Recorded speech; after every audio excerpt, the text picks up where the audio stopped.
Humans don't like staying where they're supposed to. This is just a fact of life. Humans are land-faring creatures.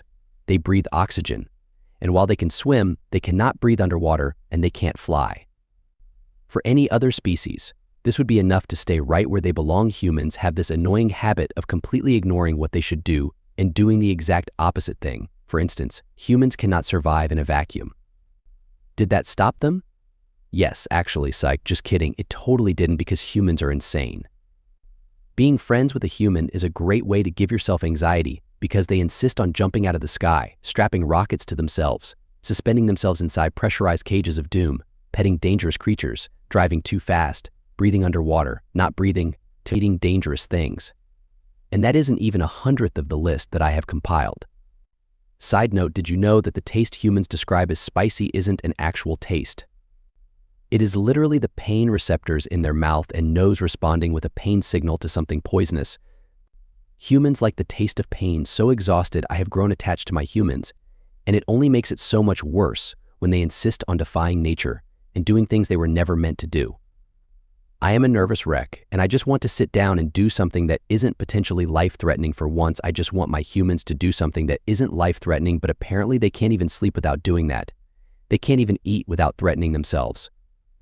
Eating poisonous things, fattening things, things that weren't even meant to be food. Oh yeah, and their ability to speak means it's like 10 times easier for them to just go ahead and choke to death. Just choke to death. Who the hell dies from eating? Their insatiable curiosity and relentless drive to explore and conquer the unknown make them both fascinating and terrifying. This insanity extends to their recreational activities as well.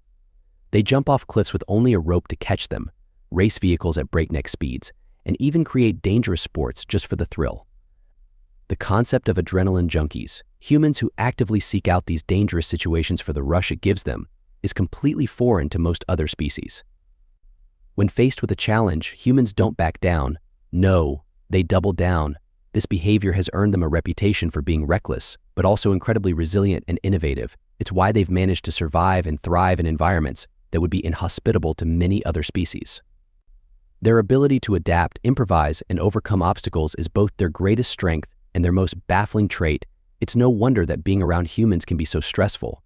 You never know what the next adventure or experiment might put them and everyone else around them in danger. Despite this, there's something undeniably compelling about their relentless pursuit of the unknown, their unyielding spirit, and their unwavering determination to push beyond the boundaries of what is possible. I really need a vacation. But Captain, the entire planet is water. There's nothing we can do. Captain Ver tapped his fingers against the control panel as the ship slowly lowered itself into the rocking ocean.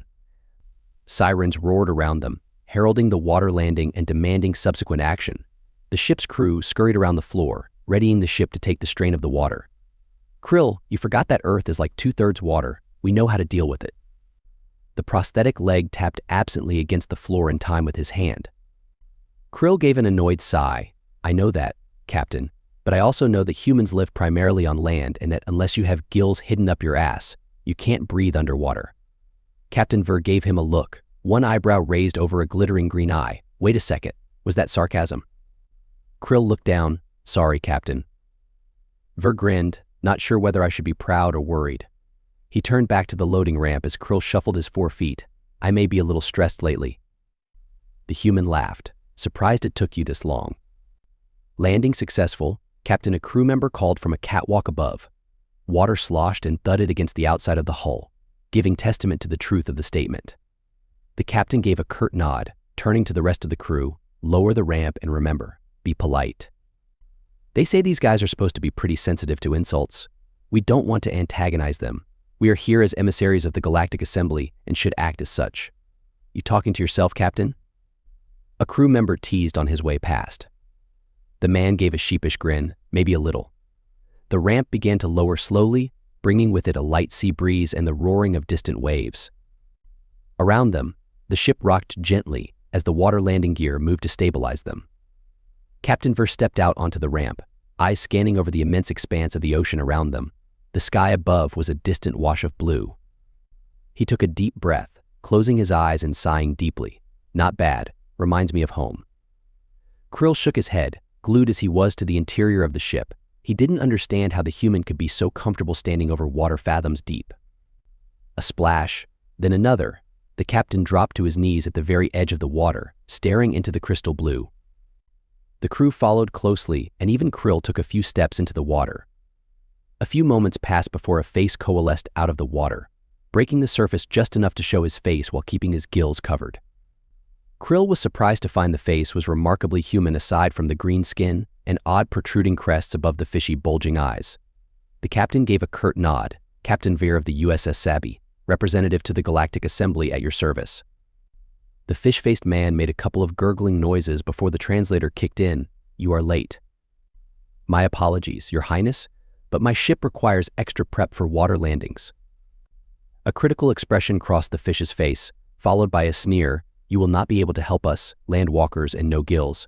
You will die as soon as you step into our ocean, much less help us fight off the menace below. The captain gave a small smile. That is where you are wrong. He returned to his full height. We are fully capable of swimming, and some of us do have the ability to breathe underwater. If Krill could have rolled his eyes, he would have. That was one thing he was sure humans couldn't do. The fisherman appeared just as amused as Krill was skeptical. Very well, then join us in the water. Give me 20 minutes of prep time and I will. The fish-faced man disappeared, and the captain turned back to find Krill watching him, having adopted a cross-armed position and a posture that he understood as a human. For what sort of nonsense is this? The captain grinned, motioning a group of humans from inside the ship as he did so. Krill looked on in confusion as he watched the humans strip off their clothes to replace them with tight-fitting bodysuits. Another human held silver tanks from the interior of the ship. Captain, what are we doing? Krill asked, watching as the humans used a strap to secure a backpack-like apparatus to one of the tanks labeled oxygen. Scuba diving, the man responded. Krill gave a sigh. He had a feeling he wasn't going to like this. And what is scuba diving? The captain pulled the cap from the tank's nozzle and screwed a rather complex apparatus to the top. It's how humans breathe underwater. You what now? The captain finished affixing one of the hoses to the backpack and had begun twisting the nozzle to the tank. Krill heard the slight hiss as air filled the hoses. The tank is compressed atmosphere, generally the same oxygen concentration you'd find on Earth's atmosphere. He held up one of the hoses. Keep this in your mouth underwater, and you can breathe normally from the air inside the tank. Krill groaned, but Captain, water is denser than air. The amount of pressure you'll be under. The captain just shrugged. Every 33 feet is another atmosphere. I know, but it's fine. We can go pretty deep. You just have to remember you use more air the deeper you go because of the density. Under pressure, you end up needing more oxygen to expand your lungs. This can't be as easy as you make it sound, Krill pointed out stubbornly. The captain grinned and shook his head. Oh no, it is terribly dangerous. You hold your breath while coming up too fast and your lungs could explode. Stay down too long and then come up too fast. Nitrogen bubbles build up in your body and you get the bends. It's a very effective way to die if you don't know what you're doing. Krill didn't know what to say. He wanted to say that he was sick and tired of watching his humans doing dangerous things. He wanted to explain to them that they shouldn't be happy about things that could kill them. The stupid space children that they were. He wanted to scream. But what would happen if one of his humans died? What then? He couldn't take it. But no, he had to sit there and watch as the idiots strapped flippers and masks to themselves, carrying tanks on their backs as they pitched backward into the water and vanished under the surface, clutching harpoon guns to their chests as they went. He hated them sometimes. He hated watching on the monitors as the humans sunk into the darkness with no way to communicate with each other but hand signals. He hated watching them as an explosion of bubbles heralded a creature faster and more adept at them in the water. He hated watching as they fought in that silence and darkness far from the surface. At some point, the hose to the captain's breathing apparatus was severed. Bubbles exploded everywhere as the last harpoon was fired. The creature sunk into the darkness. The captain struggled in the water even as Krill shrilled in horror. But then a hand motioned and another human showed up only to hand over a second breathing apparatus, sharing it with his out-of-air counterpart. Together the two of them swam towards the surface. Krill sat back in his seat in anxious annoyance. Stop it, just stop it. The captain sat in confused consternation. Towel around his neck, Krill. What? Stop doing dangerous things. I can't take it. The humans watched in silence as the small alien raged about the cargo hold. Something I have to worry about. Will you die in your sleep? Will you die while you're eating? Will you slip and die in the shower? Will you have a stroke and die, a heart attack and die? Or will you do something stupid and die? Captain, please, you're my friend and I can't keep living like this. The human tilted his head, eyes worried. He reached out a hand to pat his friend on the shoulder. Krill, his voice was soft. You can't stop me from being stupid. He grinned. That's a human thing. Krill went to speak, but the captain held up a hand.